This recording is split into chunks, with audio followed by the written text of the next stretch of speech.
Welcome back to the Villain Report. I am your host, Russell Wayne. I am the UDFA of sports podcasting, the unwanted with no silver spoon, and we're not going to sugarcoat a damn thing. That's right.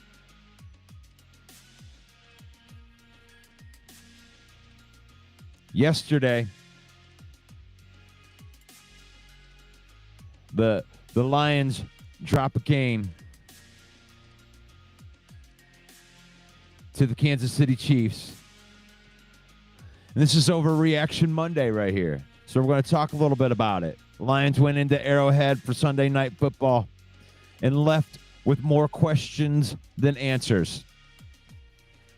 It's OverReaction Monday, and the villain has a few things to say.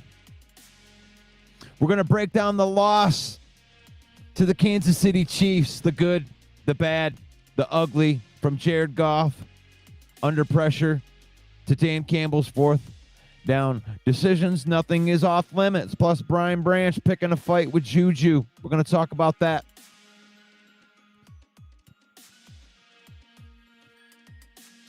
Drop your reactions into the chat. Who's to blame for the loss? What needs to change before the Bucs? This episode of the Lion Villain Report is brought to you by Fanatics.com.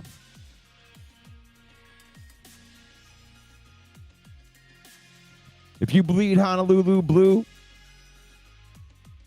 and you're rocking with the 313, then you need to gear up like the real one over at Fanatics, our official merch partner. I'm talking official Lions jerseys, blackout hoodies, throwback Tigers gear, WWE gear, Red Wings drip so icy that it should come with a Zamboni. So here's what you do. You hit that link in the comments right there and save up to 25% off of your order from our affiliate marketing partners over at Fanatics. I want to thank everybody for supporting the channel, the people that do that. You can find the villain. You can connect with me. If you're a fan of Detroit sports or just a fan of sports in general, then hit that like button, that comment button, share button. I live off this stuff right there. You can connect with me. YouTube, Facebook, Instagram, at 313 Villain Squad.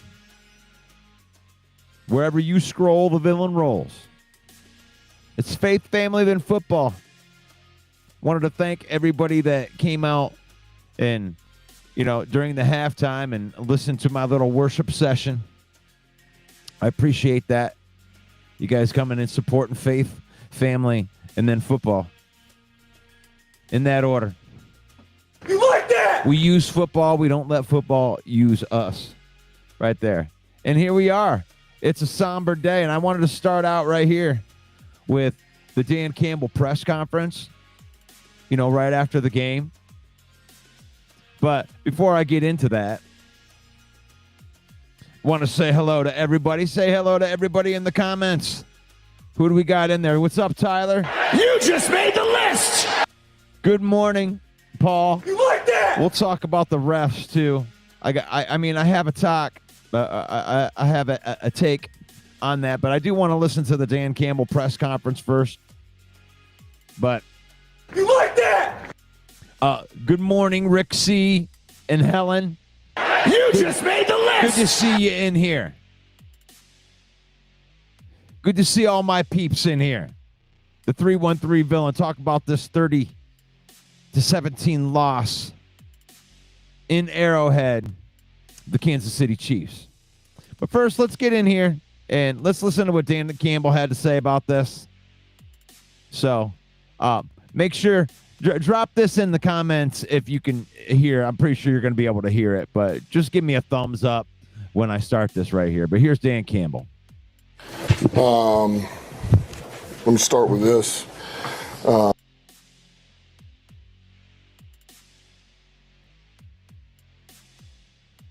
Not going to be accepted here. It's not what we do. It's not Coach Reed and the Chiefs and and Schuster. That's not okay. That's not what we do here, and it's not going to be okay. He knows it. Our team knows it, and so that's not what we do. As far as the game, we just didn't make the plays that needed to make. We were able to do some things good in phases at times, but not enough for a team like that. With the pedigree they have, the way they play back at their house, we could not complement each other, and we weren't able to really make it a game. We really weren't. So that's really the story of the game. What level of disappointment you have overall? Yeah, I'm disappointed. I'm disappointed because it's been a long time since you're watching somebody kneel it 3 times in front of you, and it's not even close. You're down 2 scores. I mean, we got worked pretty good. So yeah, it's disappointing. It's really disappointing. How were they able to kind of take control of that game in the second half? Can you guys hear that out there? Can you guys give me a thumbs up? Anybody? I want to make sure that you can hear the audio and everything. Somebody could throw that in there. I definitely don't just want to have Dan in his face out there, just mouthing a bunch of stuff during silence with my average background music. So if you guys can hear it, give me a thumbs up, because we're talking about this loss today. 30-17, man. I mean, really awesome. And I'll get back into that. And we're gonna talk about that, but we're gonna hear the rest from Dan. It's 8 minutes of Dan Campbell right here. So here's more Dan. Well, I'd say, look, they got some things going. Really from the time that they came out at halftime, they were able to take it all the way down and turn that into points, which they did it at the end of the half too. So they kind of got the twofer because we couldn't get points on the offensive side, and really we knew, more importantly, I felt like this was going to be a game that we were going to need to score 30 points at least, and we couldn't. That's to me is where more of this kind of came. We weren't able to get the points required, to give ourselves a chance here at the end of the game. And defensively, yeah, there's some things that we had opportunities there that we have to capitalize on. We got no takeaways, just a couple of things that showed up. But really, the offense, man, is, we knew we needed to show up here. We needed to show up, and we weren't able to do it. 17 is not enough. It's not enough. It's not close. Speaking of the You've had enough of that shit. For Saint to have a drop like that, so you called it nice. You had an opportunity. That seemed to be a big swing when they were able to go down and in the second half. Just uncharacteristic of Brian. Just how big of a moment did that end up being? Yeah, I mean, but I go back to this. It does. Look, Saints made a ton of plays for us, and really what frustrates you more than anything is that, okay, then after that point, then, what's the next play we got to make to get ourselves back in it? That's where's it going to come from? We're going to get the takeaway on defense or special teams or offense when we get time to answer back. Can we go down and do something with it? And, we didn't convert. It was 4th down. It was a big play, but there's a number of plays, and I really felt like, speaking of the first half, there was 3 plays in there. We make any one of them, and the game is really a lot different in the first half. So, we didn't do it. We didn't do it. Sorry, what did we play? Yeah, and I think that right there, that sums it up. When he's talking about this game and the plays that were made, and more importantly, the plays that weren't made. I mean, when you come down, I know it was 30-17, looks like it on the scoreboard, but it comes down to is Kansas City converted on their 4th down plays, those big plays. I mean, I think they converted on all of them. I think that we did get 1 4th down stop, but we didn't do anything with it. And when we got to our 4th down plays, albeit whatever reason, whether it be a penalty or just not making the play, drop ball, we didn't make those 4th down plays. You make 1, 2 of those, then the game might have been a lot different. But that's part of being a Detroit Lion fan right there. You know, you got to live by the sword. You got to die by the sword. The fourth down stuff, it didn't work out in our favor. And I'm not going to sit up here and tell you that they made the wrong calls in those situations. They go for it. We go for it. That's just it. That's what it is we go for it. So I'm not going to, crucify the play calling or the play. It's like in those moments, I got to make those plays. And I think that's where Dan's going at with that for sure. Yeah. We had a couple of penalties that were big that hurt us at the wrong times, and that drop hurt. Those are, we get off the field on some of those on defense. So. Kansas City got a lot of pre-snap motion, a lot more than usual, and they were using a lot of crossing patterns. Did they confuse your defense at all? No, I wouldn't say that. I felt like, everything that they had really shown is what we had worked on. What they do a good job of is they create rubs, with those. And so it's one thing to know who you have, your responsibility. It's another to get through the trash, right? So they do a great job of it, and we just couldn't get through some of that stuff. And, we got picked a couple of times on those, and they executed. We didn't. What explanation did you get from the refs on the golf? Yeah, they had chances to get off the field. That's the thing, is they had chances to get off the field, and one big game-changing play is you look at that 4th down and goal on defense, and they let Worthy walk in on that. You can't leave those guys that wide open. It was too easy on some of them big plays. The big 4th down plays. And those are the juice plays. There's a lot of filler plays when it comes to watching the ebb and flow of a game. You really can go into any football game that you watch, and there's like a handful of plays, maybe 5-6 plays in the entire game that really decide who's going to win or lose the game. And and everything else is just a tennis match. You expect, you're gonna be volleying that back and forth. You're going with the ebb and flow, but then there's some of these real locked in game-changing plays. And the thing about the way that the Lions play, and the Lions play in a style where they're going to force those moments. Instead of getting and finding yourself in one of those moments, they force the moments. We're going for it on 4th down. So they are in control of that moment. And last night, they did not execute in those big moments. Everything else to me, I look at it like a volley. But, those 5 or 6 plays, Kansas City might have won all 5 or 6 of those plays during the game, the big plays where it needed to be. A touchdown overturned, and did you agree with the explanation? It doesn't matter if I agree or disagree. It was. Did they explain it suitably? Doesn't matter. That doesn't matter. So I know it came from New York, and they said he never stopped. He stayed in motion. He can't stay in motion. That was that. So that had no bearing on the game. We lost by 13 points. You go 15 plays, nearly 10 minutes on that first. There you go. Let's talk about that for a second. That, like, you can, if we're going to disagree with some of the ref calls right here, let's do it one at a time here.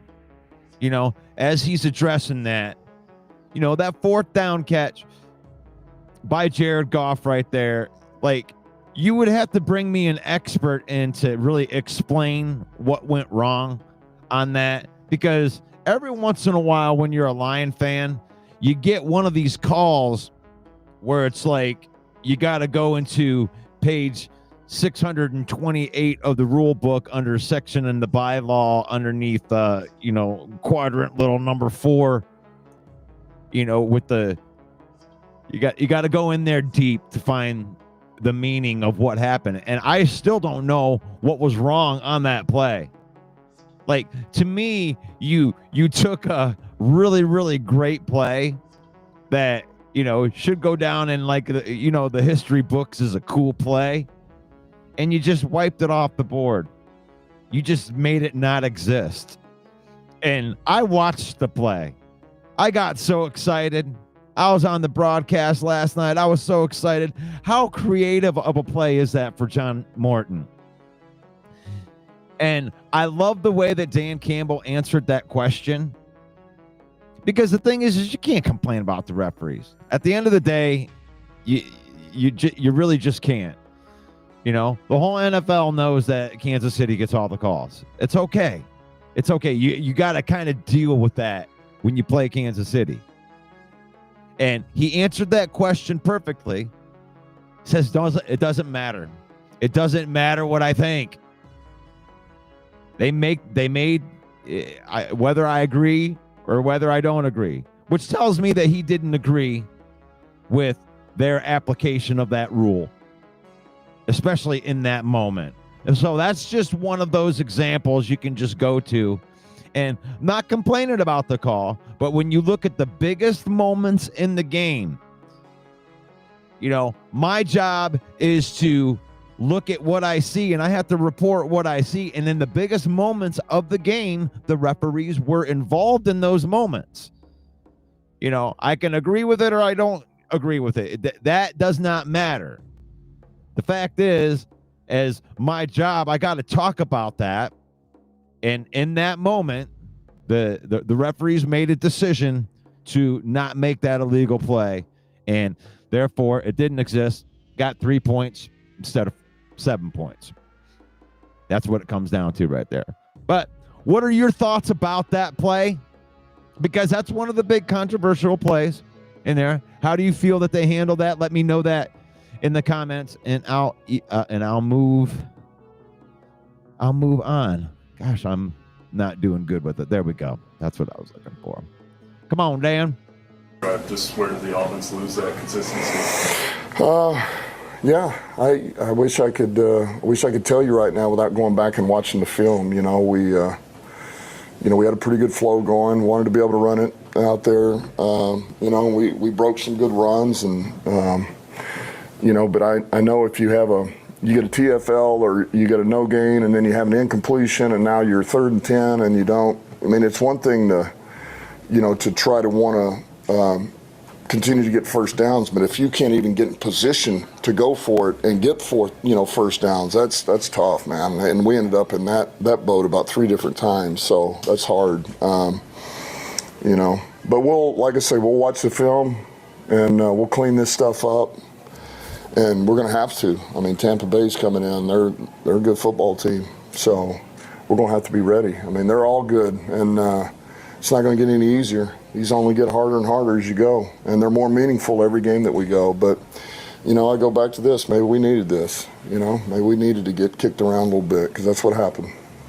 You knew it was going to be tough. They were desperate. Man, can you look at that face right there? Look at that face right there. Do you want to be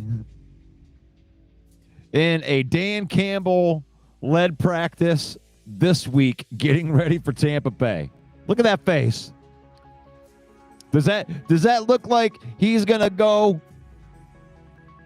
into practice this week and say, "Okay, boys, it's going to be okay. Everything's going to be okay. Everything's going to be okay"? No, Dan Campbell is going to have a behind the closed door speech. And he's going to get these guys fired up.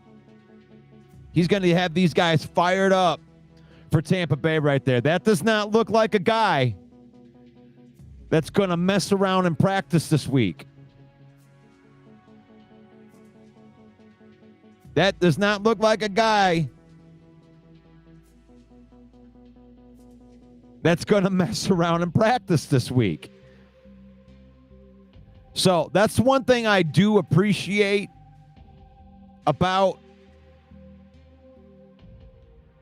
Dan Campbell is you know that he's going to have them ready.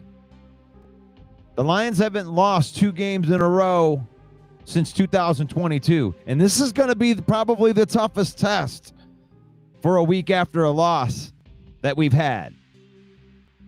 So I like that stat that we come back, but Tampa Bay is a good-ass team, and we're going to have to bring it to beat them. So, Johnny Gaz is in the house, man. It is so good to see you on here. He says if Amon-Ra makes that 4th down catch and we don't commit the roughing the passer call, the Lions could have overcome all the other stuff. Frustrating either way. And I wanted to address that specifically right there because I don't know if Dan's going to bring it up in this little presser right here. That roughing the passer call, I want to know how you guys feel about that roughing the passer call. That they called it right there in that moment. And it's like,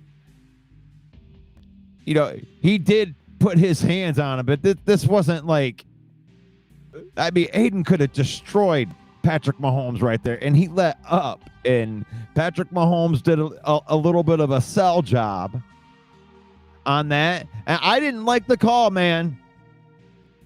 I'm 50 years old, man. I grew up watching Lawrence Taylor and Ray Lewis. I mean, these guys will, like, bite their finger off, and we have an old school kind of team, and I hate soft ass shit. I hate it. You've had enough of that shit. I'm not going to complain about the call because, you know, underneath of the law, the law, he hit him late, you know, or roughing the passer. But I hate it because you could have not called that too. You had a choice. It wasn't egregious. It wasn't egregious. But this is where we've came. This is what we've come to. And I just want to know if you're the type of person, if you're like John Dorn and you have a soft team and that's the type of football that you want, let me know. Do you think that was an egregious hit? John Dorn only comes out when his team wins. He doesn't own up to any of his accountability when his team's not doing good. I haven't seen him. I swear to God, this is the way that Packer fans are. I have not seen John Dorn on the show. He only comes out when the Lions lose. Hell, he didn't. I mean, I haven't seen you in 2 weeks, John. But nice for your comment in there. Do you agree with John Dorn? Do you agree that was an egregious hit, or do you think that football has become soft and that we should let these guys play football? I want to see a physical football game. And you have 2 different kind of games that are called in the NFL. And 2 weeks ago, the Lions were able to go to Baltimore, and those referees called it differently. And I'm not saying that this was called bad. You can call that a dirty hit. That was this type of game. But I like the type of games that are called where they do let them put their hands on each other a little bit when they're playing tough and physical football. I like those type of games better. I want to be physical. That plays into the type of and the brand of football that we have. And it was, but the thing is like, as a player, you have to be able to recognize what type of game is being called. It's a lot like umpires in baseball. You know, sometimes they're giving you that outside corner, sometimes they're not. You know what I'm saying? You know, and you got to realize how they're calling it. And you need to adjust your game to as such within the game. That is not the referee's fault. That's the Lions' fault. That's the Lions' fault for not recognizing that. You know, I hate the fact that they called that play on Hutchinson, but Hutchinson's got to be smarter than that. Hutchinson's got to be smarter than that. He needs to realize that that's the type of game that they're calling. And they need to adjust their game as such.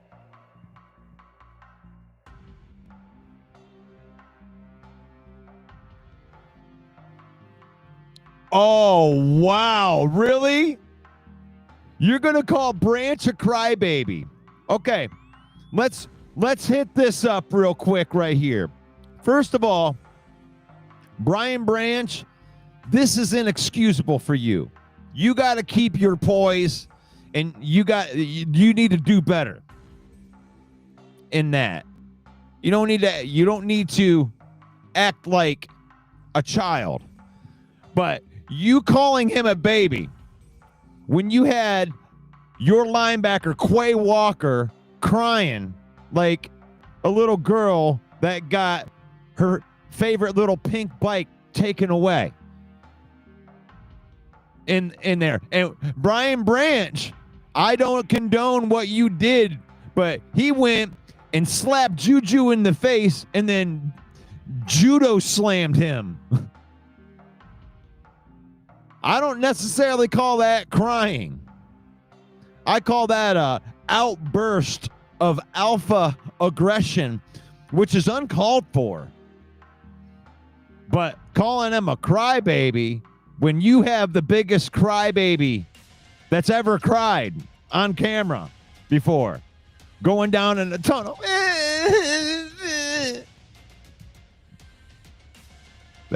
I mean, if you want to call crying, you know, using a belly-to-belly suplex. Wow. That's rich. Anyway, that's inexcusable. You can't act like that. You can't act like that. And I'm glad that Dan Campbell called that out. You know, all kidding aside, Doctor of Thugonomics, all kidding aside, you can't do that. No matter what it is, he didn't go cry in a tunnel, but that is a soft mentality to go and start a fight on the field. John, you are rich, man. You know, John is exposing himself because everybody that watches this show knows that John hasn't been seen since the last time the Packers won on this show. He only comes on when they win. John is pretty much the softest Packer fan that there is out there. At least Steve comes out here every day. But John, you're the softest Packer fan ever. You only come out when your team wins or when the Lions lose. And then he comes in and says, "Fool's Gold Lions." But you didn't even show up the week after you lost to the Browns. Your team lost to the Browns. I can respond to anything that you say as a Packer fan to your team lost to Joe Flacco. That's all that really needs to be said right there. But anyway, let's get back in to see what Dan's got to say, because it's definitely better than anything that I'm saying. All right, Dan, let us know why the Lions lost. You needed the win. You were missing a bunch of defensive backs. Was it about as you anticipated? And is that why you tried a lot of, again, offensive things early on, controlling the ball for so long? I mean, you feel like the offense is going to need to carry more of this load, you know? That's the way I felt, just knowing where we were going into this game defensively. And so with that, then they've got to be able to do more for us, and we just weren't able to put up enough points. I mean, that's the bottom line. A couple more guys looked severely hobbled after coming back in the game. So just explain. I mean, and that's the truth, isn't it? So let's unpack that. it comes down to the offense, right? It comes down to the offense. You know, I mean, and, you know, in the crucial moments, you got to be able to make the plays, but your offense can't score 17 points. Your offense can't score 17 points. Now, I know that they got down close in the goal line. They, you know, you got to make some of those. You can argue, you know, all the calls or whatever, but the bottom line is you got put behind the sticks too many times. I mean, you were actually running the football. You actually had some things going. But if you're going to score 17 points with an offense like this, with what you have invested into your offense, you're probably going to lose most of those games. You know, and it didn't go your way. But, yeah, you guys take care of my light work. Take care of my light work in there. John only comes in when he's when his team's doing good. So, Dwayne, Rick, you guys handle John in there. I don't even want to look at his stuff. But here's Dan on that.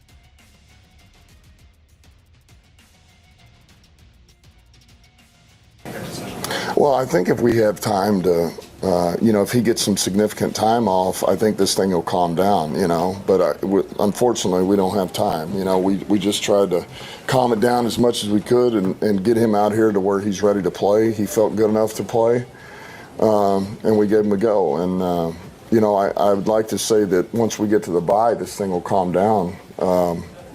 You know, that's what we believe. But we won't know until we do it, until it happens. Sorry about that. No, you're Did good. the offensive performance surprise you in any way? Surprise. So he's talking about the Kirby Joseph. So I'm not even sure. He's got some sort of knee issue right now. Kirby Joseph does. And I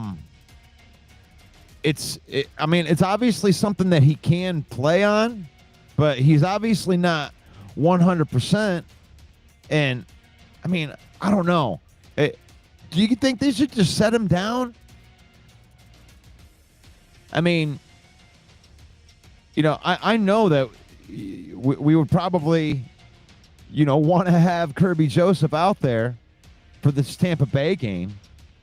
But when we're trying to think of making it through the whole season, it's like, it's crazy. So if he makes it through one more game here, he's going to have the bye. But do you think they should just set him down, or they should have set him down last night in that? Because, you know, I had one of the viewers on here, you know, John the bad guy. Say hello to my little friend. He was bringing that up last night, and I was actually thinking about it. I was actually thinking about it. I was like, man, it's like, why wouldn't you just let that get all the way better? You have to do that. Hey, guys, try to stay on topic here. I am trying to flow it in here, John. Like, I get you. You got your trolling on here, but let's try to stay on path right here. I would like to talk about what we're talking about within the confines of this of Dan Campbell. Let me back him up here a little bit. But give me your thoughts on Kirby Joseph.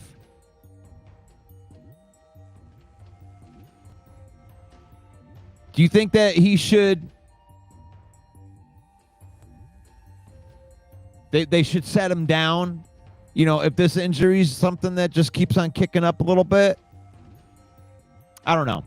I think it's something that you should consider, you know. But I'm not a doctor, though. You know, if they're out there playing on it, it's obviously something that he can play on. So I don't want to pretend that I'm a doctor or anything like that. But that's what his thoughts are. But let me know what your thoughts are on Kirby Joseph. Surprised me. I guess I just I don't know if surprised me. Look, we felt like we could do some things in the run game, and then, you know, we'd be able to open it up in the pass game. The only thing that surprised me, I thought we would I thought we'd make more plays in some of these critical moments that we absolutely needed it, you know, when the defense needed us, and we just couldn't quite get there, you know. It was one of those just kind of odd days. It didn't go our way, you know. It's one thing here, one thing there, one player here, one player there, or the call, or it's everybody, man. It's, you know, I mean, we all got a hand in this, so. And that's what happened. You know, when you win, man, everybody's kind of doing their part and everybody's complimenting each other. And when you don't, it's just, man, it's one thing here, one thing there, and we just can't quite overcome it with one of the other units. Or, you know, that's what happened, you know. Just forgetting about how the officials called it, do you have any second thoughts about that trick play down at the 1 yard line on 4th down? You mean just whether I would not do it again? Yeah, or try something different, or? No, I mean, we're trying to get in the end zone. He got in the end zone. I don't know what else to do. So, I mean, but yeah, I guess we could do something else to get in the end zone. But no, I don't second guess it, you know. And there again, we had plenty of plays to make that we didn't make, you know. We didn't even make it. We didn't do enough. We didn't do enough. And that's it. That's what it comes down to, right? Like, I want to go into this loss and you know, usually when I have a loss, I can just go in and just hate on everything. It was like there's just they left some 4th down stuff out there. I mean, I wasn't really upset all that much with where they were at. You know, you go to the most crucial points of the game, and there was a factor involved in those big moments that were uncontrollable.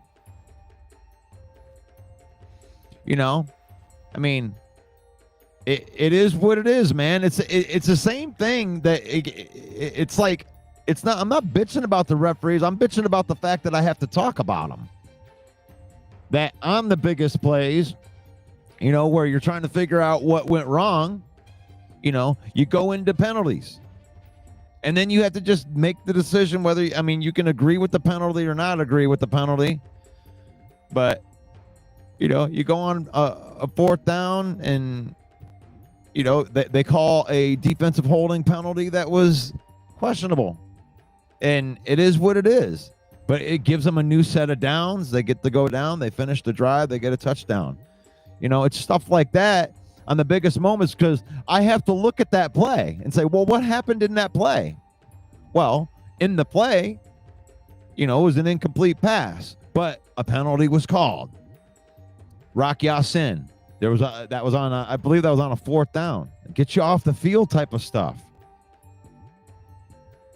You know, Aiden Hutchinson, you know, you're getting off the field, and it is what it is. You know, then it just goes into, do you believe that was a penalty or not? Do you believe that the NFL is getting soft with all of these, you know, protect the quarterback things? Because, you know, a dirty hit, he would have dropped him on his head. He could have hit him way harder than that. And anybody that watched the game knows that Hutchinson could have destroyed Mahomes on that. But, you know, you got to go into those plays. You know, Mark Orlando says Skip balled out. Like, I look at the game and I'm not, I mean, you just got to play. You got to go into next week and keep it up. Keep trying to get better.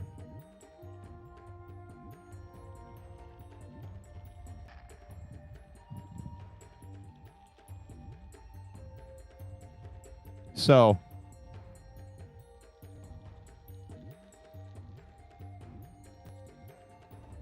is who's in first place? Have to look at that.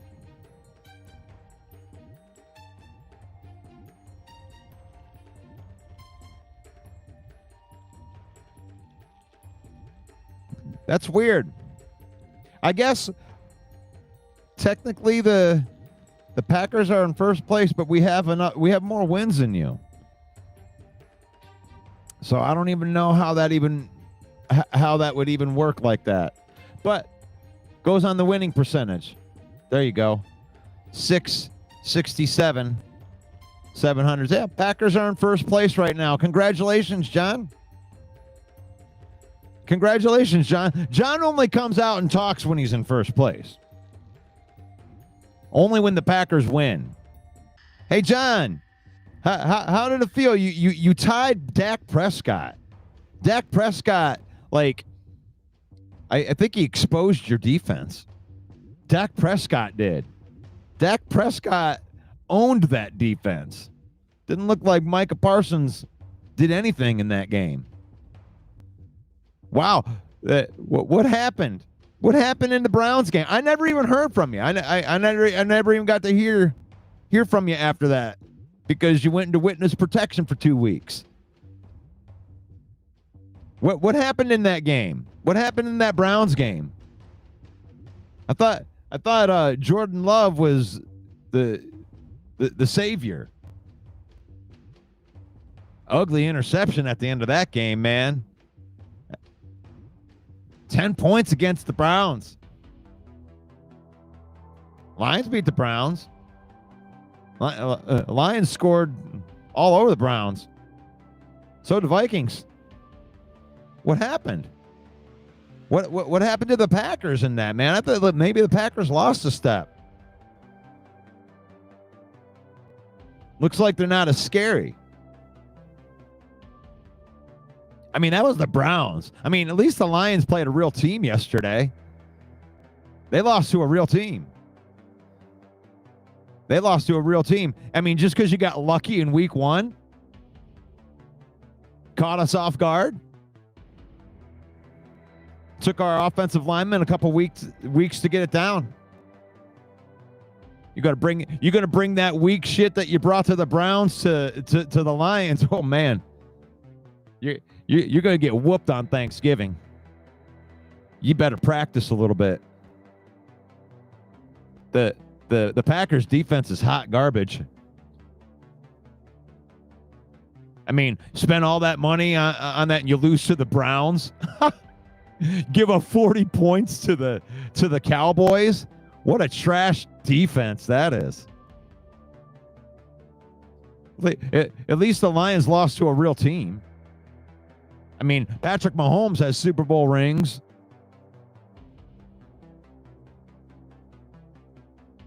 Gosh. I mean, are you going to come in here and talk trash on my team about what just happened? Where were you a couple weeks ago, man? Hey, Steve, get your boy here. Get your boy. I mean, tell him how to represent and be a real Packer fan. Real Packer fans don't just show up when they win. Look at him.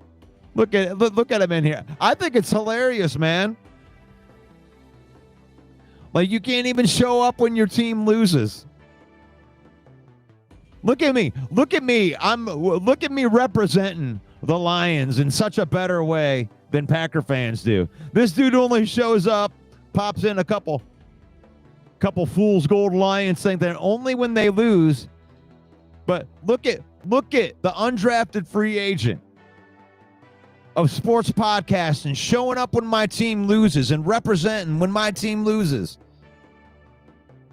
I'm not a soft fan like Packer fans that only show up when their team wins. I show up on Monday with accountability. My team is accountable. My fans are accountable. We show up when our team loses. We don't go cry for 2 weeks. I show up on Monday, on OverReaction Monday. Here I am. I show up when my team loses.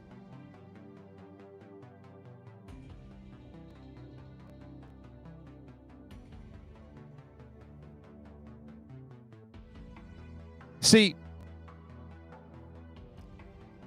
you just try to get under people's skin, John. You call me a 3-year bandwagon fan? Yeah. I'm a 3-year bandwagon fan. And you know in your heart of hearts that I'm not a 3-year bandwagon fan. You were on trash talking shows with me when my team was 3-13-1. And you call me a bandwagon fan. My YouTube page says established in 2008. And you're going to call me a bandwagon fan. I watched every 0-16 game from beginning to end. And you're going to call me a bandwagon fan.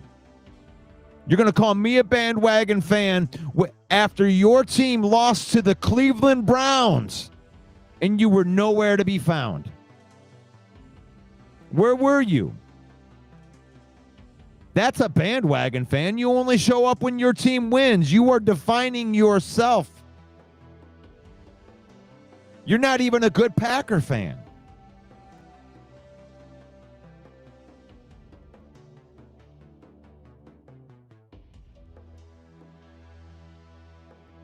Packer fans should be ashamed of you. That you only come out when your team wins? You only pop on this show when my team loses? Packer fans should be ashamed of you. I mean, I can prove that I'm not a bandwagon fan, and I already have. My presence on Monday after a loss, every week after week after week, when the Lions lost to the Commanders, I was on Monday. When the Lions lost to the San Francisco 49ers, I was on Monday. Talking right here. As a matter of fact, the villain is probably one of the most faithful Lion fans that's in the fan base, period. I prove it. I don't just talk it. I prove it. Day after day after day after day. I prove it. Built up a page of Lions fans because I work day after day after day to provide content for Lions fans.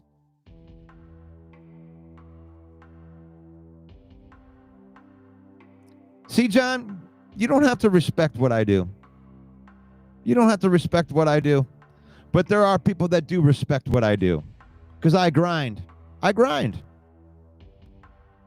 You call it crying? While you're crying in my comments, I'm grinding. I'm grinding right now talking to you. I'm grinding. I grind harder. I grind harder. That's why.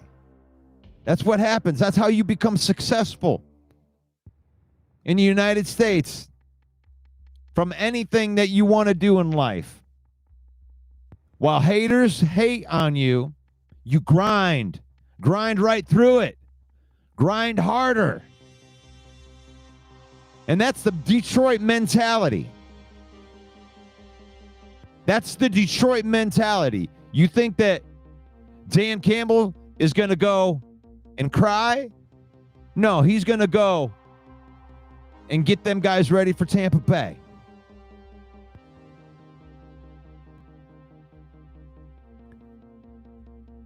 Keep crying. You're an embarrassment to Packer fans. You're an embarrassment to your own fan base. You see, Steve is a respectful Packer fan.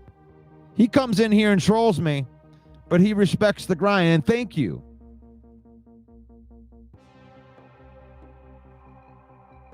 I appreciate that. Honestly, you know, to change the subject on that to something positive is you want to talk about coming out of a shell.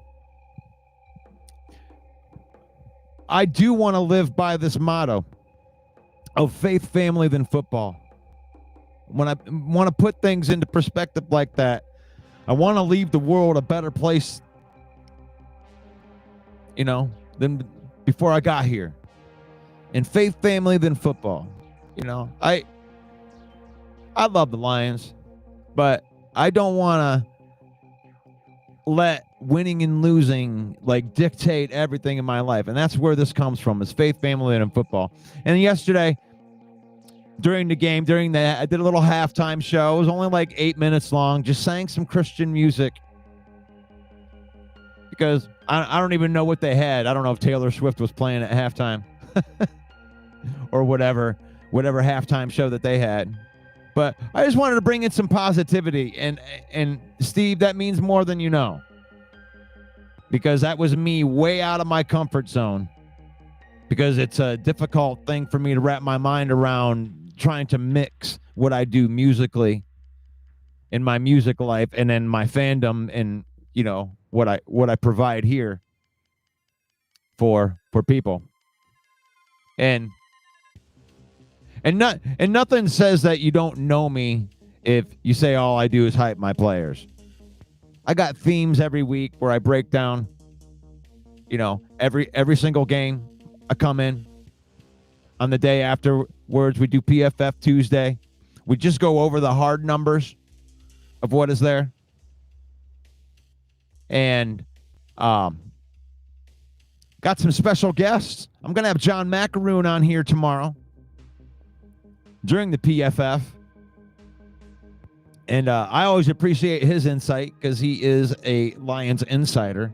He actually gets to talk to Dan Campbell. He's probably asked one of the questions of that press conference that we just watched.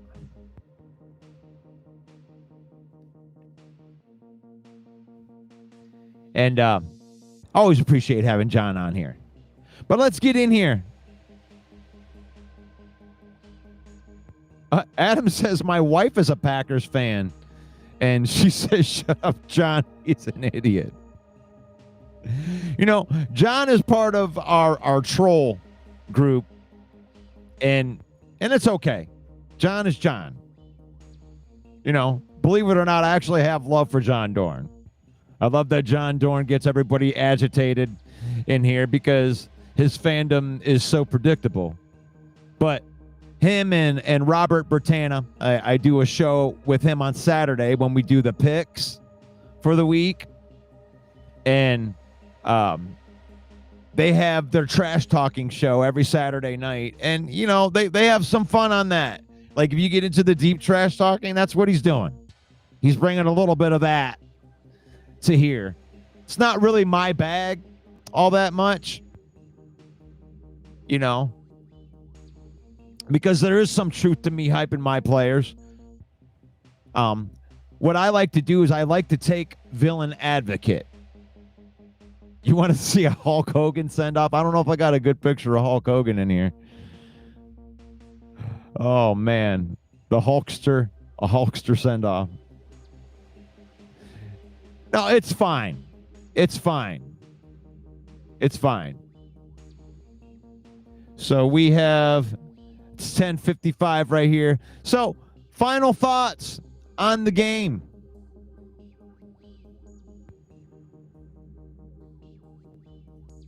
Thank you, broski. The thing about spirituality is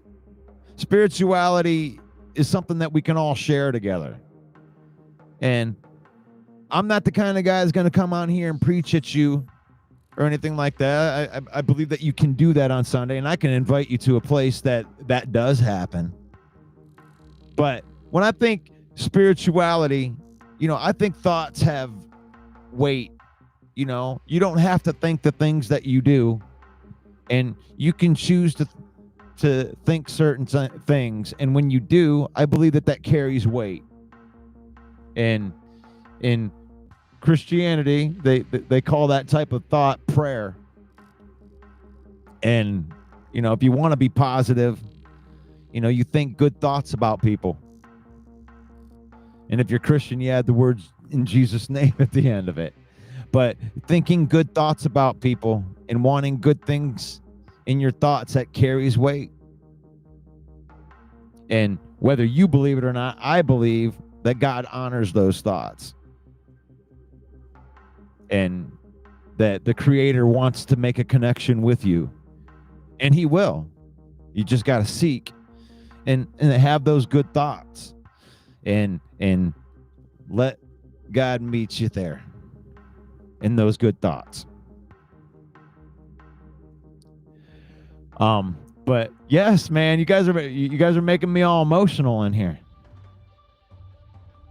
about that. I'm glad that you guys enjoy that. I thought that I was gonna get you guys telling me not to do stuff like that with the fate, too much. It's too much. I'm always afraid of that. But I appreciate that, and I might actually do that again. Because that felt really good to be able to do that, especially out there in nature. And as simple as it was, that's just there's nothing produced in that. It was just the iPhone pointed at me and whatever the cinematic effect is on the iPhone, and that's all that was. Cut out a verse and chorus of a couple songs. But this is the Lion Villain Report. Lions drop.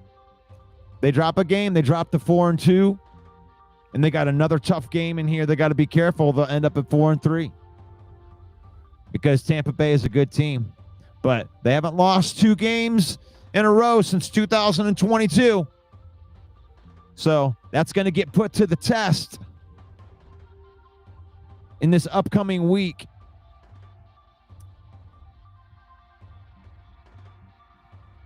And it's faith, family, then football, folks. And we really do believe in that here. And if that's your jam, then I'd like you to be part of what it is that we're doing here, which is 313 Villain Squad. We talk faith, family, and then football. We love the Lions. If you're a fan of Detroit sports, then connect with us. YouTube, Facebook, Instagram, TikTok, X, wherever you scroll, the villain rolls.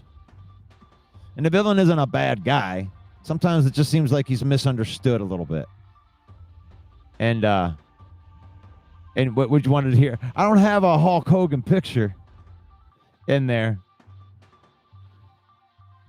But I heard that they wanted to give me a Hulk Hogan, want me to give a Hulk Hogan send-off right here.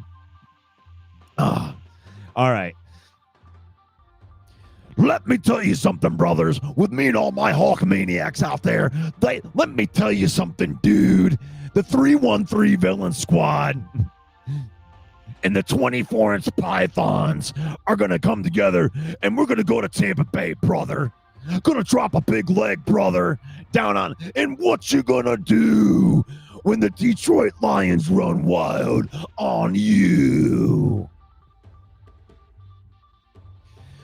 May the Lord bless you. May the Lord keep you. May the Lord shine his face upon you until we meet again in Jesus' name. Join me tomorrow. Gonna have John Macaroon on here. Talk a little bit about these Lions and what we can do. Peace out.